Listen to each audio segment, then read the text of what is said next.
9 games of hoops on a Tuesday night. Steph Curry continues his impeccable record at the Garden. Phoenix makes a crazy comeback. LeBron gets 50,000 points, and we didn't even talk about the game of the day. My name is Shlomo Stark, My name is Larry Jacob. and this is the NBA Daily Recap in 15 minutes or less.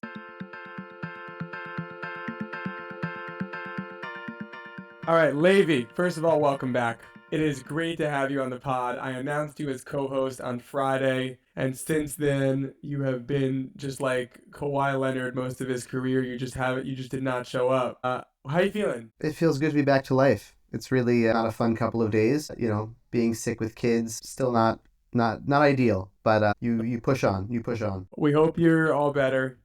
It's great to have you back on the pod. Great day to come back. A lot to get into. Before we get into the game of the day, just the biggest news, as always, is with basketball. Kyrie Irving is out for this season. Dallas. It's just got to be tough. Nico Harrison does not look good right now. No Anthony Davis. No Kyrie Irving. Unlikely to make a real playoff push. The Luka thing is looking a lot worse now. I don't have much to say except for I feel for Mavericks fans, and it's probably really sad to be a Mavs fan right now. All right, I think we've exhausted the Luka trade talks. We can get into the games. Okay, game of the day.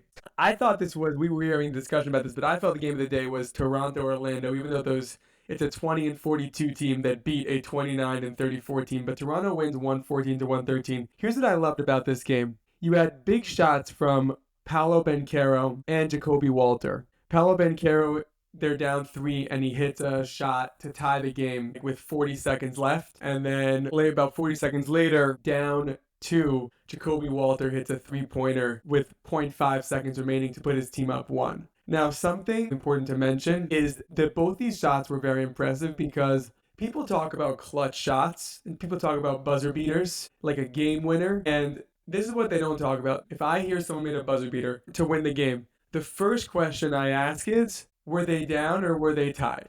Because it is a much bigger shot if they're down. Because if you're down and you miss, your team loses. If you tie and you miss, you go into overtime. So the pressure of the shot is so much greater when you're down, but that doesn't get talked about. It's just like a game winner. And here tonight, what I loved about this game was that both Banchero and rookie Jacoby Walter hit those threes the clutch threes when their teams were down, and it was just an absolute delight to watch this clutch performance by them. Also, I want to say that Banchero really has been putting up great games.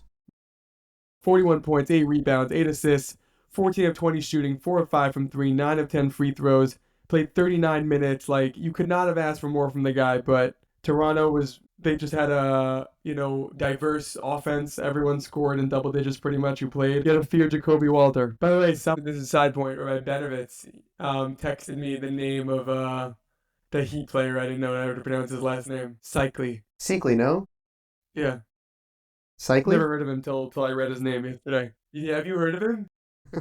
It's great. Never heard of him. No. Yeah, it's pretty cool. Great NBA trivia. Next, Lakers, New Orleans. Not a great game, but I gotta give a shout out to LeBron, who just scored 50,000 points combined career and playoffs. That's gonna be the story everyone talks about today. LeBron finished with 34 points.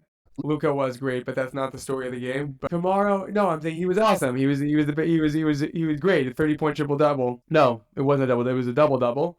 Luka, tomorrow when you go on PTI, when you go on First Take and they talk about this game, the first thing is going to be LeBron 50K, and then they'll say oh, Luka also played really well. So yeah, that's kind of what I was saying. But yes, Luka was phenomenal. 30 points, 15 assists. Just so you know, this is the list of Lakers to notch a 30-point, 15-assist double-double in franchise history. Jerry West, Magic Johnson, LeBron James, Luka Doncic. Luka, welcome to LA. Completely dominant win over the Pelicans. I don't feel such a need to talk about the game. Just props to Zion because he scored 37 points, 17 of 23 shooting, but he really has no help. There's not much to talk about this game, but I do want to give LeBron props for scoring 50,000 points. Yeah, he's great. I don't know how he's doing this. All right, next. Also not a great game, but important to mention. Cleveland beats the Bulls 139-117. They are now 11. I've won 11 straight. And this Cleveland team is just they look good. They look really good. And I've been I've been hesitant to get into them because the Knicks destroyed them in the playoffs 2 years ago, and I was with kind of the same core. But I think they're kind of different now. I think Mobley stepped up, even though he didn't even play tonight. But Jared Allen for sure stepped up. He had 25 points, 17 rebounds, 10 of 11 shooting, 5 of 5 from free throw. This is a different team. They're excellent. I don't really want to talk much about the game because I thought the game was boring, but I think Cleveland is a real team to fear. All right, next. Golden State beats New York in MSG 114 to 102. Curry now has a twin run record in the Garden. In the only game he lost, he scored 54 points.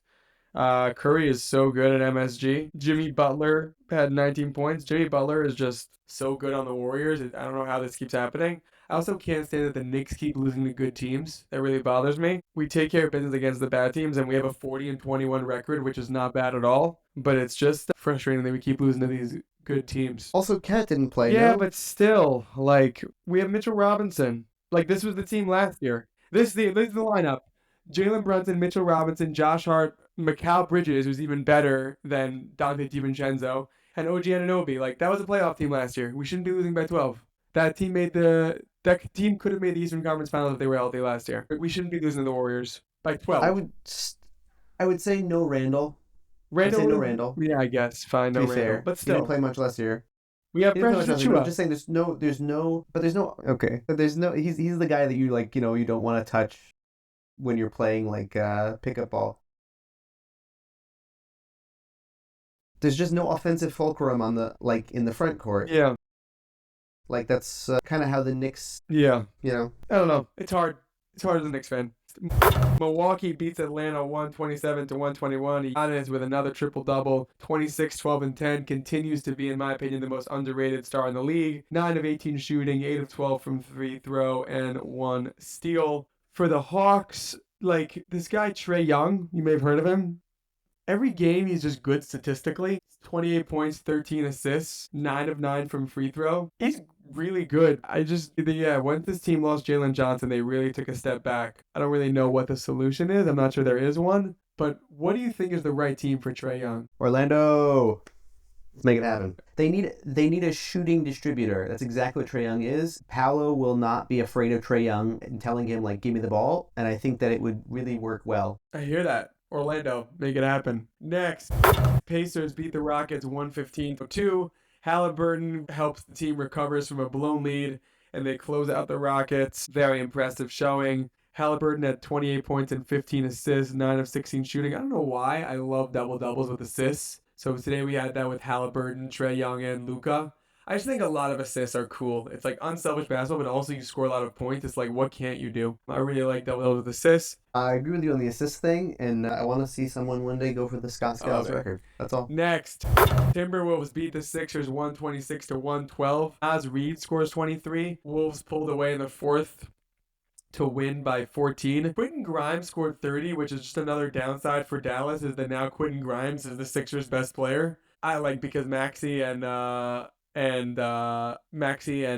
are hurt, and Paul George is just, I don't know, he's bad now. Shot 3 for 11 last night, 1 for 6 from 3. So I don't know why they just gave away Quentin Grimes. He's great, but still the Timberwolves win. Anthony Edwards also is feels like he's taking a step back this year. 18 points, 5 rebounds, 1 assist, 5-11 shooting. I still like him more than most players in the league if I was just picking players, or to quote Phil Simmons, like the trade value. But he's really kind of taken a step back this year, and I think it's been underrated. I think that's again, like, I think you actually see it exactly what Karl-Anthony Towns brings to the Knicks. I think that when you have spacing, it really helps. I think that Naz Reid has been picking it up. That's when they've been like winning more so. And when he's like kind of taken on the Karl-Anthony Towns role. But he's a small guy. Gobert's been hurt for a while. Right. Ant went out last night, I think in the second quarter, or the end of the first quarter or something, and he came back in, but he was like, he had like some little injury something. But I think also, I keep hearing on podcasts people saying that Naz Reid is 7 feet. He is 6'9". Obama said he's 7 feet in the in that documentary on Netflix, the Court of Gold. Court of Gold thing. He was talking to Gobert about having 3 7-footers on his team. No, he said you have 2 7-footers, and then Obama's like 3. You have Naz Reid. Yeah, he listed as 6'9". He's not. I don't Just know. not. NBA players have a weird thing with their height. I don't get how that works. But like Durant, I think is like 7 feet, but he pretends he's like 6'9". I don't know. Like everyone's like either shorter or taller. Chris Bosh pretended he was shorter so he could be a power forward. There's a history of NBA players. I think Barkley was shorter than he was listed. There's like a list of NBA players there's a history of NBA players who just lie about their height. Which is also weird. Like the same thing with Anthony Davis, him being like, I don't want to play five. Like, why don't you just let NBA players like play the positions they Well, want to no, I play? know You this from know what I'm from saying? pickup, right? Let's say you have the biggest guy in the court. He just wants to shoot threes. You're like, can you just get your toughness in the paint and score easy layups for us so we can win this game? Like, you know what I mean? But like they couldn't like literally how many years was it that the Lakers were in rumors to either get Miles Turner or Walker Kessler? You know what I'm saying? Like just give him a big man and like let him go to work at the four. Who cares? Like he's doing the same thing effectively, just on defense he's not. Who cares? Yeah, I hear both sides. Okay, next. Last game of the day. Spurs 127 to 113. I don't really want to talk about this game, but I do want to give Devin Vassell credit because he scored a career high 37 points. He had 11 rebounds, 14 of 20 shooting, 8 of 11 from 3. Completely dominant night from him in an insignificant game of two less than 30 win teams. That was the NBA Daily Recap in 15 minutes or less. I want to thank you, Levy, for being my co host. Welcome. I want to thank you, Mac, for producing, and I want to thank you for listening.